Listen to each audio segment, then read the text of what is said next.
happening, guys? Today's going to be a little bit different. We're going to What's happening, guys? Today's going to be a little bit different. I'm going to give you a rundown on why and how I made my tank, why I picked the setup I did, and what I did to do it.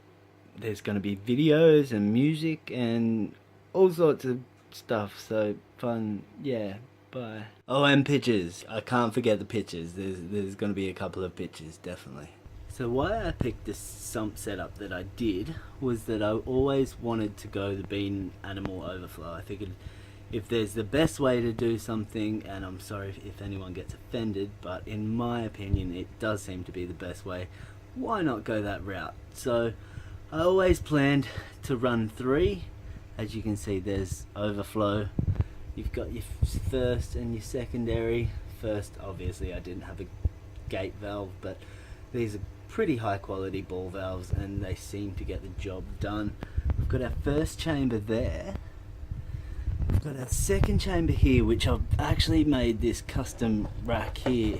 It's so easy to take everything out, slot straight back in there. It's just sitting on some glass trays, so it seems to do the job fairly good. We go under there, whoop, up into our skimmer.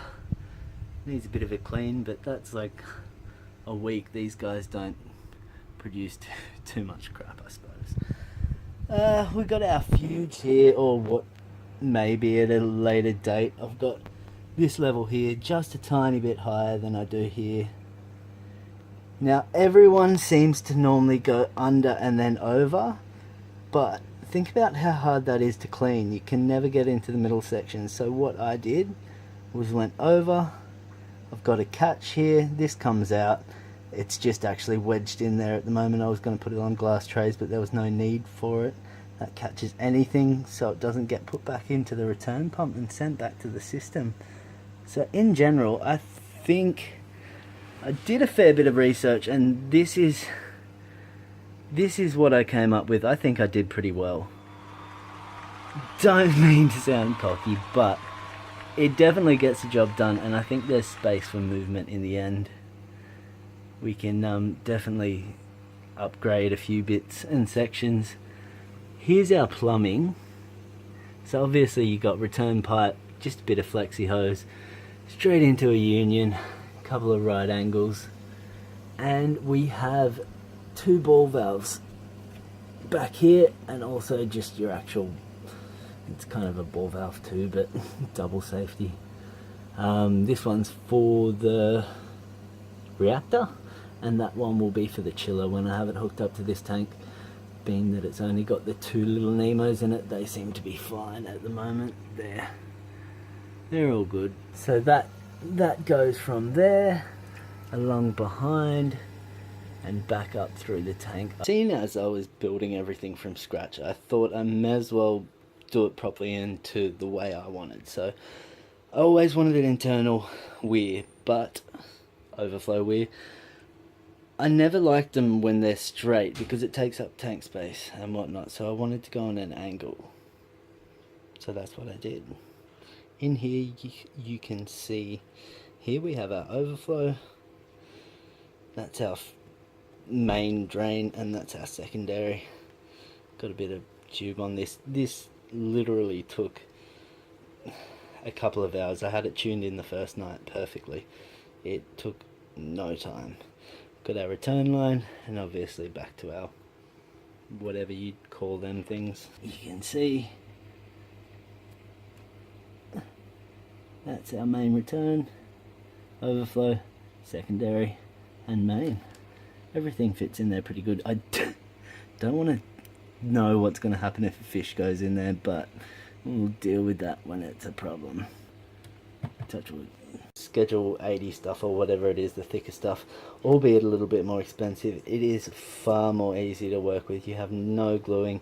You obviously have to work your distances out fairly well, but I found by chopping this stuff, even with the threaded joints, you can seem to thread it on. Both of these are cut to size like that, and I have just threaded this on. Everything's nice and tight. So this is my trunk full of junk.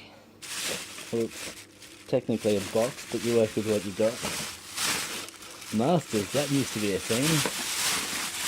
So Masters is a hardware company, a huge hardware company that went bankrupt and ended up selling all their stuff. So I went a little bit overboard, and I have enough stuff here to make a whole another probably 3 tanks. What do we got in here? Bloody board valve. Oh, this is all just mounting stuff for the lights. What do we got here? Oh, all bits for the RO lines and all that kind of stuff. Some brass fittings and we've got straights, we've got narrows, we've got thin thicks, we've got T's, we've got C's and B's, we've got A's and bloody balls and holes and all sorts of stuff. If they made it in 25 mil, it's in here somewhere. This is normally quite expensive, but as I was saying earlier, they went out of business and all this stuff was, I believe, like 80% off when I got it, so it's still even a few $100 worth of stuff, but if you can get it, it's definitely worth it. Oh yeah, I have a little bit of salt water. I need the same container for fresh, so I'm going to put it into a milk container after I rinse it hundreds of times. It still smells like milk, don't do it. Seriously, this is stupid. 3 days and the glass is putrid again. It seems to be where corals go closer to the glass that it gets dirty quicker. I still haven't put the frag tank fucking tank. I mean frag rack. Yes, I'm not going to have to fucking edit that in this time. This guy was holding on strong one little last bit, but no, I should probably take him out. I felt really bad when I saw a picture of when I first got him. It was a pretty thing. Oh well, here's some pictures of my tank build. Hope you enjoy.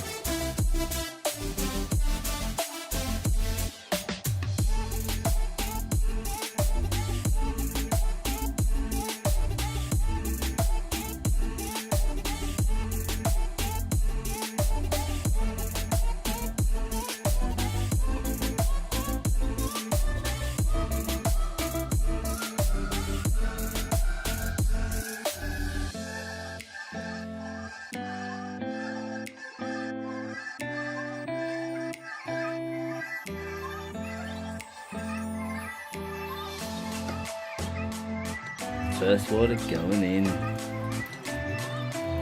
First fill. Exciting.